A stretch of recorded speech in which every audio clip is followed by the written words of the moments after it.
Here's Muh Penny collection. Make sure to leave a comment, but also keep in mind that you're not going to get a penny for your thoughts. It's been a few years since I've done an update to my coin collection video, and I've got some new containers here. The most notable ones being the 3 5-gallon water jugs. I've had those for at least 2 or 3 years now, I think, and I have one for each decade that the Lincoln Memorial cent was minted in 95% copper. The one in the back is 1959 to 1969. The one on the left is 1970s, and the one in the front there is 1980 to 1982. And the 1982s you have to watch out for because some are copper and some are copper-plated zinc, and you have to weigh them. I use a digital scale.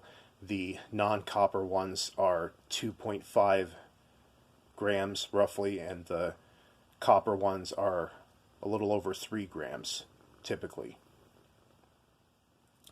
On the right there in that clown bank I have some wheat pennies, and then I have some nickels in the smaller left container there, and then I have some miscellaneous ones there that's mostly Canadian pennies and commemorative nickels and things like that.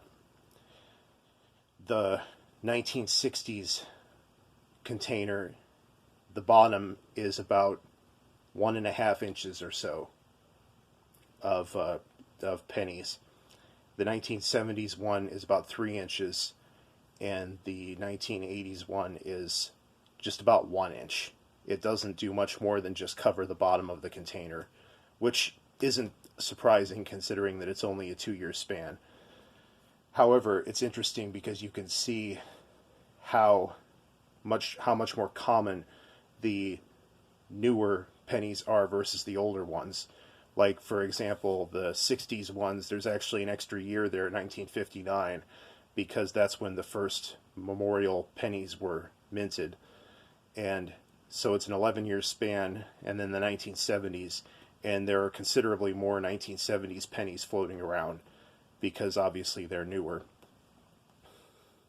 My life goal is to kind of fill all of these containers up, but I'm not in any rush to do so. For me, this is really more of a hobby than anything else. I don't really take penny hoarding all that seriously. It's just kind of a fun thing to do. I pay mostly in cash, and then I kind of look forward to seeing what change I get back, either from an automatic cashier machine or just, from a regular person. But I do prefer the automated ones because I can control how much change I get back. And I might make a separate video in which I show how to do that. But it's pretty fun. The rush is kind of almost, I would say it's similar to gambling, except it's like gambling and you don't lose, because all you're doing is just seeing what kind of change you get back. It's a very similar kind of rush, but it's not risky, and so it's a lot of fun. So anyway, I'll probably do another update of my penny hoard at some point. There's really not, don't get too excited because there really is not a lot of money here. It's really not, would probably only amount to, I don't know, on the order of dollars. It's not going to be a lot of money there. But thanks for watching. If you like history and hobbies, make sure to subscribe to my channel, Captain Unusual. Do leave a comment, although, like I said, no pennies for your thoughts. Like the video if you like it. Dislike the video if you dislike it. And thanks for watching. I'll see you in the next one.